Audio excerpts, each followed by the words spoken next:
तर एक्सपोच्या दुसऱ्या दिवशी आपण प्रोजेक्ट बघण्यासाठी सुरुवात केली. म्हणजे काल तर काही गडबडीमध्ये प्रोजेक्ट कोणाचेच काही बघितले नव्हते नीट व्यवस्थित. मग काय दुपारी आपण पहिले पोटोबा केला, मस्त जेवायला गेलो. जेवायला गेल्यानंतर सगळे आम्ही जेवायला बसलेलो होतो. तर त्याच्यात हा युगान बघा कसा करतोय. मग काय श्रेयसने घरून टिफिन आणला होता, तो सगळ्यांनी खाल्ला. मग आम्ही पेपर बोट आणायला गेलो गाडीमध्ये. मग तिथे पण थोडीशी मजा मारली. तिकडून आल्यानंतर तर एक्सपोचा दुसरा दिवस म्हणजे स्पेशल प्राईज डिस्ट्रीब्युशनसाठी असतो.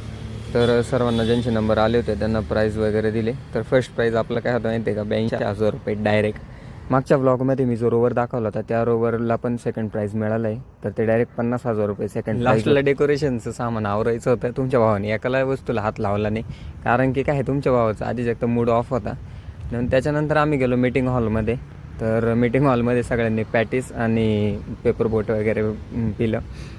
मग काय तेवढं झाल्यानंतर आम्ही कॉलेजच्या बाहेर आलो. जे सिनियर आहे, थर्ड इयर आणि लास्ट इयर, तर त्यांना मनापासून धन्यवाद, कारण की ते आम्हाला नेहमी सपोर्ट करत असतात. असा सपोर्ट करत राहा नेहमी.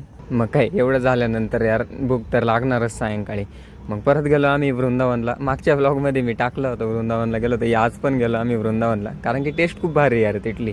मग काय सगळ्यात पहिले थम्सअप वगैरे पिलं. मग जेवण केलं मस्त पोटभर. जेवण झाल्यानंतर बाहेर आलो. तुमच्या भावाचे व्लॉग तुम्हाला कसे वाटले ते नक्की कमेंटमध्ये सांगा.